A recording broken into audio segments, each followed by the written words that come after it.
Eight के students, हम लोग कल हम चैप्टर 4 पढ़े थे। वो चैप्टर 4 का क्या था? Tribal societies and colonial state. Chapter 4 lesson का नाम था the tribal societies and the colonial state. उसका हम बहुत आगे तक हम पढ़ा चुके थे और उसी का नेक्स्ट पार्ट हम पढ़ रहे हैं उसी लेसन का। कौन से लेसन का? Tribal societies and colonial state का। हम आगे का जो पार्ट है वो पार्ट पढ़ रहे हैं। वो पॉइंट है, आगे का पार्ट है the system of cash economy.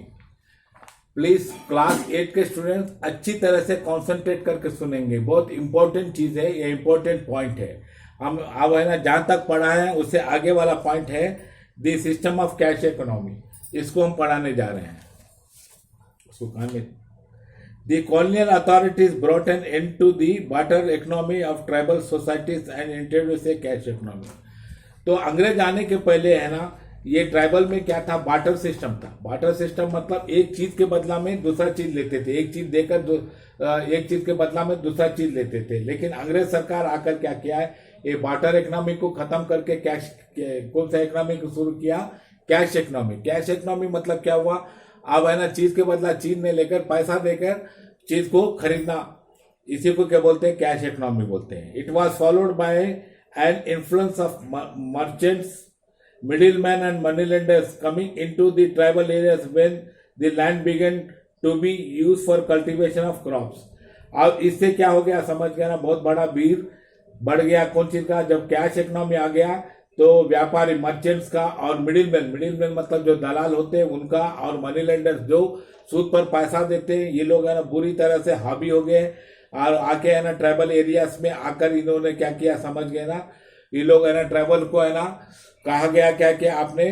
आप लोग है ना कैश क्रॉप को उपजाइए, जिससे क्या है ना बेचने से आपको कैश मिलेगा। और उनको उत्साहित करने लगे और साथ साथ उनको है ना लोन और फाइनेंशियल फैसिलिटीज को देना शुरू किए। People of tribal communities call them डिकुस, that mean the foreigners or outsiders. और ऐसे लोगों को है ना जो ट्राइबल लोग क्या बोलते थे? दिक्कुस बोलते थे। दिक्कुस मतलब क्या होता है? फॉरेनर्स मतलब विदेशी, या आउटसाइडर्स मतलब बाहर के लोग।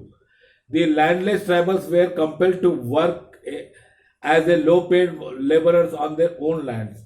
और है ना जो लैंडलेस ट्राइबल्स थे, मतलब जिनके पास कोई अपना जमीन नहीं था, वही उसी जमीन पर है ना लेबर के रूप में है ना कम मजदूरी पर वो उनको काम करने के लिए मजबूर किया जाता था।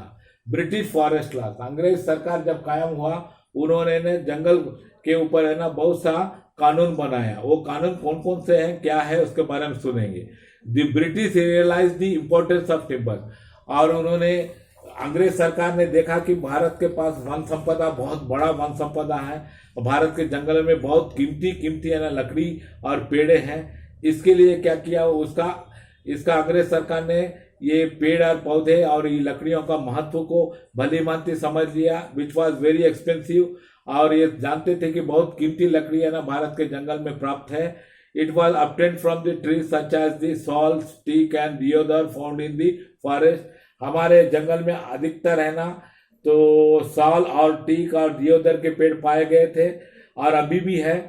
Thus, to get timber for railway sleepers and to increase their revenue, the British passed the number of forest acts by mid-19th century.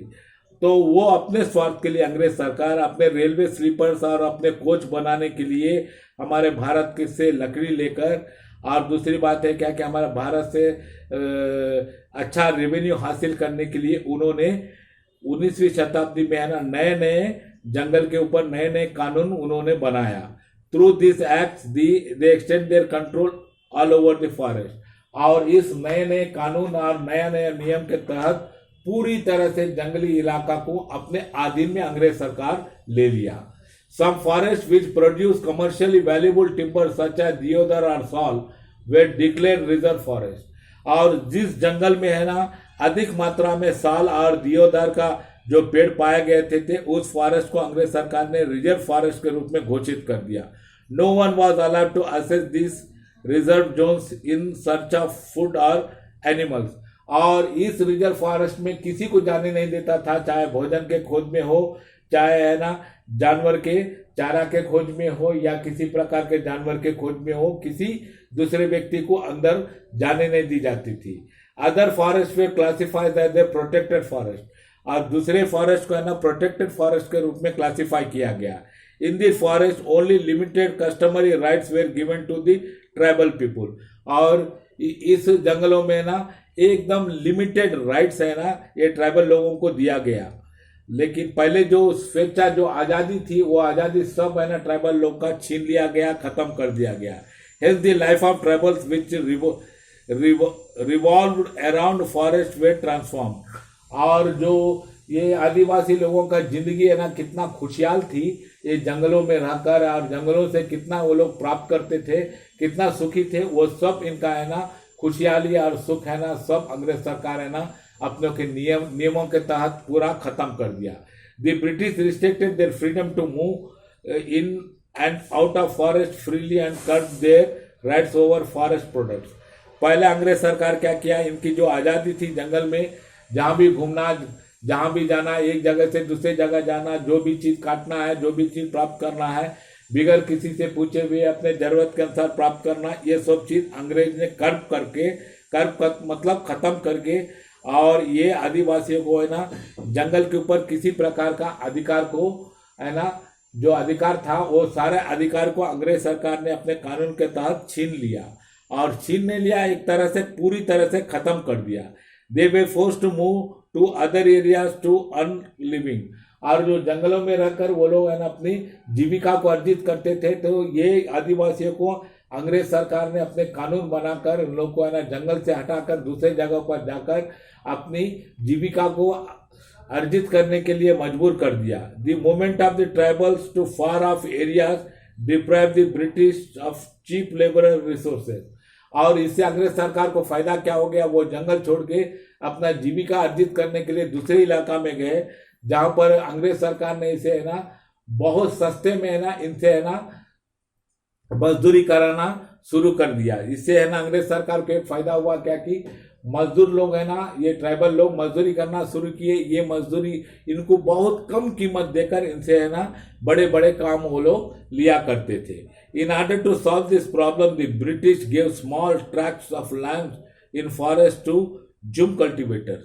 और इस कुछ ये समस्या जब उभर कर बहुत गंभीरता से ऊपर आ रही थी, तो अब अंग्रेज सरकार महसूस करके जुम जाति वाले को जो jhum forest to jhum cultivators, in order to solve this problem British gave the small tracts of land in forest to jum cultivators, और है ना जो जंगल में है ना कुछ जमीन को है ना ये समस्या को हल करने के लिए किसको दिए, अंग्रेज सरकार ने दिया जुम कल्टिवेटर्स को। They allow them to cultivate these lands on the condition that cultivators would provide labor to the British when required at a very low wages, और उसमें एक कंडीशन अंग्रेज सरकार ने लगा दिया क्या कि आप लोग को तो हम जमीन दी है जोतने के लिए, और आप लोग को है ना इस शर्त पर दे रहे हैं कि जब भी हमको जरूरत पड़ेगा हम जितना भी हम मजदूरी देंगे उतना पर ही है ना हमारे जरूरत का काम को आपको करना चाहिए।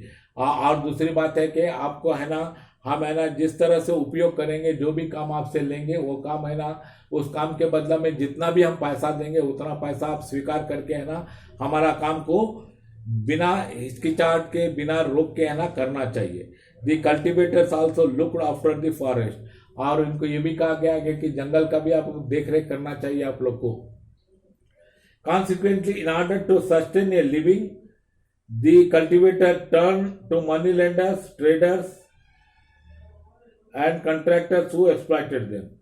अब ये जो आदिवासी लोग जो जंगल में खुशहाल जिंदगी बिताते थे, ये अंग्रेज के नया जंगली कानून के कारण उनकी सारी आज़ादी, सारी सुख, सारी सुविधाएं है ना उनकी खत्म हो गए, जिसके कारण क्या हो गया, वो भारी मात्रा में है ना इनका शोषण कौन करना शुरू किया, जो मनी लेंडर्स, जो पैसा को सूद पर लगाने वाले लोग इनका शोषण करना शुरू किया।